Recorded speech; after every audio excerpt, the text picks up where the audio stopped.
ಎಲ್ಲರಿಗೂ welcome back to my YouTube channel. ಯಾರೆಲ್ಲ ಇನ್ನೂ ನನ್ನ ಚಾನಲ್ಗೆ ಸಬ್ಸ್ಕ್ರೈಬ್ ಆಗಿಲ್ಲ ಅವರೆಲ್ಲ ಸಬ್ಸ್ಕ್ರೈಬ್ ಆಗಿ ಅಂತ ಹೇಳ್ತಾ ಸ್ವಲ್ಪ ಪಾರ್ಲರ್ಗೆ ಹೋಗಬೇಕಿತ್ತು ಅಂತ ಹೋಗಿದ್ದೆ. ಹಂಗೆ ಅಲ್ಲಿ ಅವರು ಹಾಕಿದಂಥ ಗಿಡಗಳನ್ನ ರೆಕಾರ್ಡ್ ಮಾಡ್ಕೊಳ್ಳೋಣ ಅಂತ ಮಾಡ್ಕೊತಾ ಇದ್ದೆ.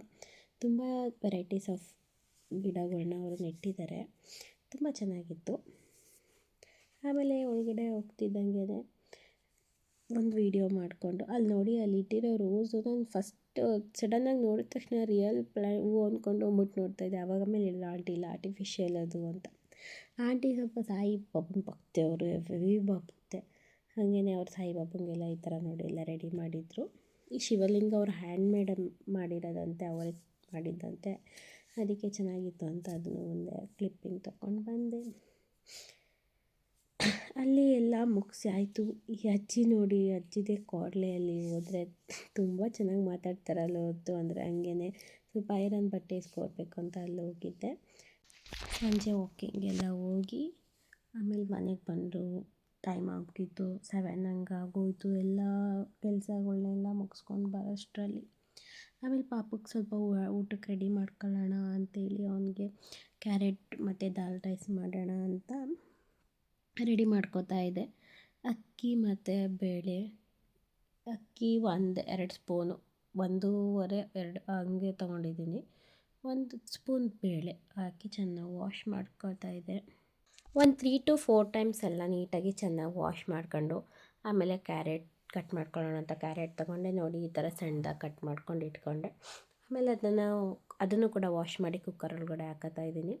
ಆಮೇಲೆ ಬೆಳ್ಳುಳ್ಳಿ ತೊಗೊಂಡೆ. ಬೆಳ್ಳುಳ್ಳಿ ಹಾಕೋದ್ರಿಂದ ಮಕ್ಕಳಿಗೆ ಸ್ವಲ್ಪ ಡೈಜೆಷನ್ ಇಂಪ್ರೂವ್ ಆಗುತ್ತೆ. ಮತ್ತು ಈ ವೆದರ್ ಚೆನ್ನಾಗಿಲ್ಲ, ಕೋಲ್ಡ್ ಕಾಫೆಲ್ಲ ಆಗೋದ್ರಿಂದ ಬೆಳ್ಳುಳ್ಳಿ ಸ್ವಲ್ಪ ತಡೆಯುತ್ತೆ ಅದನ್ನೆಲ್ಲ ಅಂತ ಬೆಳ್ಳುಳ್ಳಿ ನೋಡಿ ಸಿಪ್ಪೆನೂ ಸುಲಿದು 2 ಹಾಕೋತಾ ಇದ್ದೀನಿ. ಆಮೇಲೆ ಜೀರಿಗೆನೂ ಹಾಕ್ಕೊಂಡ್ರೆ ಅದು ಕೂಡ ಹೆಲ್ತಿಗೆ ಮಕ್ಳಿಗೆ ಒಳ್ಳೆಯದು. ಪೆಪ್ಪರ್ ಹಾಕೋತೀನಿ. ಪೆಪ್ಪರ್ ಪೌಡ್ರ್ ಇದ್ದರೆ ಪೆಪ್ಪರ್ ಪೌಡ್ರೇ ಹಾಕ್ಬಿಡ್ತೀನಿ. ಪೆಪ್ಪರ್ ಪೌಡ್ರ್ ಖಾಲಿಯಾಗಿತ್ತು ಅಂತ ಒಂದೇ ಒಂದು ಪೆಪ್ಪರ್ ಹಾಕೋತಾ ಇದ್ದೀನಿ. ಆಮೇಲೆ ಸ್ವಲ್ಪ ಅರಿಶಿನ ಹಾಕೋಬೇಕು, ಮಕ್ಕಳಿಗೆ ಇಮ್ಯುನಿಟಿ ಪವರ್ ಇಂಪ್ರೂವ್ ಆಗುತ್ತೆ ಅರಿಶಿನ ಹಾಕೋದ್ರಿಂದ. ಯೂಶ್ವಲಿ ನಾನು ಎಲ್ಲ ಊಟಕ್ಕೂ ಟರ್ಮರಿಕ್ ಯೂಸ್ ಮಾಡ್ತೀನಿ ಅವನಿಗೆ. ಆಮೇಲೆ ಪಿಂಕ್ ಸಾಲ್ಟ್ ಖಾಲಿಯಾಗಿತ್ತು, ಅದಕ್ಕೆ ಕಲ್ಲುಪ್ಪೆ ಹಾಕಿ ಬೇಯಿಸೋಣ ಅಂತ ಉಪ್ಪು ಮತ್ತು ನೀರು ಎಲ್ಲ ಹಾಕಿ. ಉಪ್ಪು ಹಾಕೋದ್ರಿಂದ ಏನಾಗುತ್ತೆ ಅಂದರೆ ಬೇಳೆ ಅಕ್ಕಿ ಎಲ್ಲ ಚೆನ್ನಾಗಿ ಬೇಯುತ್ತೆ. ಅದಕ್ಕೆ ಎಲ್ಲನೂ ಹಾಕಿ ನೀಟಾಗಿ ಕಾಫ್ ಇರೋದ್ರಿಂದ ಮಧ್ಯೆ ಮಧ್ಯೆ ವಾಯ್ಸ್ ಓವರ್ ಕೊಡೋಕ್ಕೆ ಆಗ್ತಿರಲಿಲ್ಲ ನೋಡಿ. ಆಮೇಲೆ ಲಿಡ್ಡೆಲ್ಲ ಕ್ಲೋಸ್ ಮಾಡಿ ಇದನ್ನು ಏನು ಮಾಡಬೇಕಂದ್ರೆ ಲೋ ಫ್ಲೇಮಲ್ಲಿ ಬೇಯಿಸಬೇಕು. 3 to 4 ವಿಶಿಲ್ ಬರಲೇಬೇಕು. ಇದು ನೀಟಾಗಿ ಬೇಯಬೇಕು ಅಂದರೆ, ಏಕೆಂದರೆ ಕ್ವಾಂಟಿಟಿ ಕಮ್ಮಿ ಹಾಕಿರೋದ್ರಿಂದ ನಮಗೆ ವಿಶಿಲ್ ಜಾಸ್ತಿ ಬರಬೇಕು. 3 to 4 ಟೈಮ್ಸ್ ನಾವು ಲೋ ಫ್ಲೇಮಲ್ಲಿಟ್ಟು ಕೂಗಿಸಿದ್ರೆ ಅದು ಚೆನ್ನಾಗಿ ಬೇಯುತ್ತೆ. ನಾನು 3 to 4 ಟೈಮ್ಸ್ ಎಲ್ಲನೂ ಫ್ಲೇಮ್ನ ಸ್ವಲ್ಪ ಕಮ್ಮಿ ಇಟ್ಟು ಎಲ್ಲ ಕೂಗಿಸಿ ಫೈನಲಿ ನೋಡಿ ಈ ಥರ ಆಗಿತ್ತು. ಅದನ್ನು ಸ್ಮ್ಯಾಶ್ ಮಾಡೋಣ ಅಂತ ನೋಡಿ ಸ್ಮ್ಯಾಶರ್ ತೊಗೊಂಡು ಸ್ಮ್ಯಾಶರ್ನು ವಾಶ್ ಮಾಡ್ಕೋತಾ ಇದ್ದೆ. ಸ್ಮ್ಯಾಶರ್ನು ವಾಶ್ ಮಾಡಿ ನೋಡಿ ಈ ಥರ ರೈಸ್ನೆಲ್ಲ ಸ್ಮ್ಯಾಶ್ ಮಾಡ್ತಾಯಿದ್ದೀನಿ. ಬೆಳ್ಳುಳ್ಳಿ ಕ್ಯಾರೆಟ್ ಎಲ್ಲ ಹಂಗೆ ಇರುತ್ತಲ್ಲ, ಮಕ್ಕಳು ಬಾಯಿಗೆ ಸಿಗುತ್ತೆ ಅಂತ ಈ ಥರ ಸ್ಮ್ಯಾಶ್ ಮಾಡ್ಕೋತಾ ಇದ್ದೀನಿ.